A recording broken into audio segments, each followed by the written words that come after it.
Приветствую. Камин дома — это, мечта многих, символ уюта. Да, безусловно. Но как сделать так, чтобы он не стал источником, скажем так, проблем? Хороший вопрос. Сегодня как раз разбираемся в материалах по безопасной эксплуатации каминов и, конечно, по ключевой роли защитных экранов. Угу. Наша задача — извлечь самое важное, чтобы вот это тепло было именно безопасным. Да, тема, знаете, не теряет актуальности. За всей этой романтикой огня очень легко забыть о рисках. Вот-вот. Давайте посмотрим, какие, может быть, неочевидные, но критически важные моменты подчеркивают наши источники. Отлично. Начнем, наверное, с того, что происходит за кулисами, с подготовки. Да, основа основ. Перед сезоном обязательно проверка и чистка дымохода.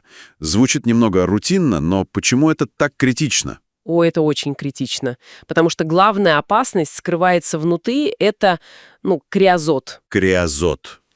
Да, по сути, это такие смолистые, очень легко воспламеняющиеся отложения от продуктов сгорания. Понятно. Накопится его достаточно, и может вспыхнуть пожар. Прямо в дымоходе. Ничего себе. Да. Также важно убедиться в целостности самого дымохода и футировки топки. А футировка — это что? Это внутренняя облицовка, та, которая защищает стенки топки от жара. Если там трещины, это прямой путь для угарного газа в дом. Очень опасно. Конечно.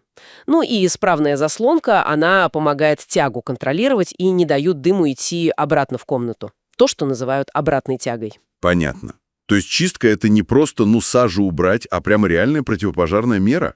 Именно так. И тут же вопрос про топливо. Вот источники настаивают на сухих дровах, причем лиственных пород.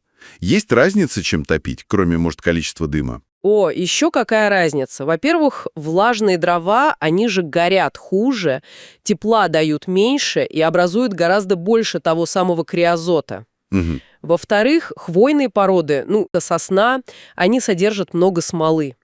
Эта смола тоже активно оседает в дымоходе и может, стрелять искрами. Вот оно что. Да. А использование жидкостей для розжига, бензина какого-нибудь, это категорически запрещено. Почему? Это риск неконтролируемой вспышки пламени и очень серьезных ожогов. Только специальные безопасные средства для розжига. Хорошо.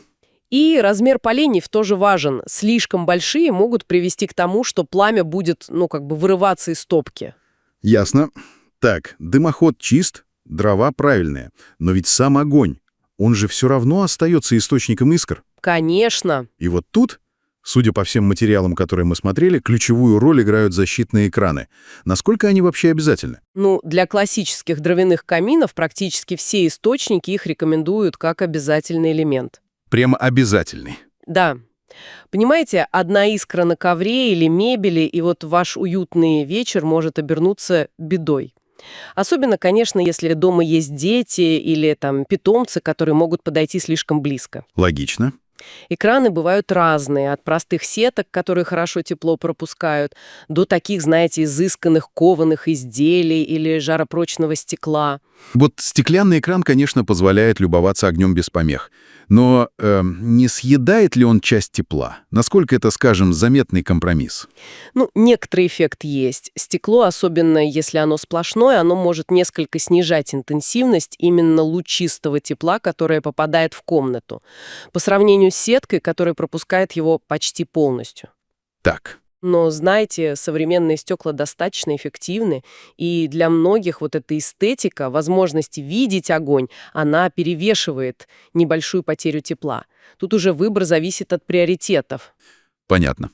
Главное, чтобы экран был устойчивым и обязательно перекрывал проем топки с запасом. А есть какие-то ориентиры по размеру? Советуют брать складной экран, ширму, примерно на 25-30 сантиметров шире проема и немного выше. И ставить его нужно не вплотную, а где-то в 30-40 сантиметрах от огня. Угу, ясно. А вот такой момент. Есть ли польза от экрана для современных каминов? Скажем, электрических или биокаминов, где вроде бы искры нет? Да, и это интересный такой нюанс. Хотя там нет вылетающих углей, экран все равно может быть полезен. Каким образом? Для электрокаминов он может служить просто барьером от случайного прикосновения к горячим элементам, которые имитируют огонь. Чтобы не обжечься? Да, А для биокаминов это дополнительная защита от случайного опрокидывания горелки. Это ведь тоже может быть опасно. Ну и плюс эстетическая функция крана никуда не девается, он может быть элементом декора. Значит, экран — это такая, получается, многофункциональная защита.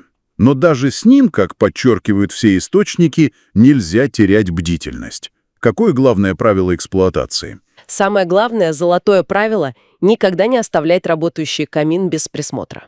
Огонь требует постоянного контроля. Всегда. Это да.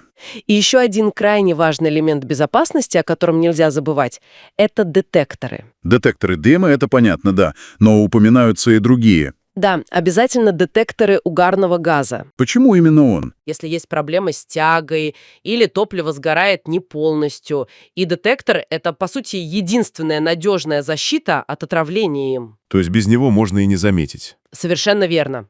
Поэтому важно их не просто установить, но и регулярно проверять, работают ли они, менять батарейки вовремя. Итак, если собрать все воедино, безопасный камин — это, в общем-то, результат внимания к деталям. Да, комплексный подход. Чистый дымоход с без всякого криозота, правильные сухие дрова, надежный экран нужного размера, работающие детекторы дыма и угарного газа и, конечно, неотрывный присмотр за огнем. Именно так. Все эти меры вместе и создают ту самую систему безопасности. Хорошо, все понятно. А вот, знаете, мысль для размышления напоследок. Возможно, сам вот этот процесс ухода за огнем, соблюдения этих, казалось бы, утилитарных правил, не является ли он тоже частью того самого уюта? Интересно. Не дает ли он некое ощущение контроля над стихией, связи с домом, которое трудно получить от простого нажатия кнопки на пульте центрального отопления? Вот повод задуматься.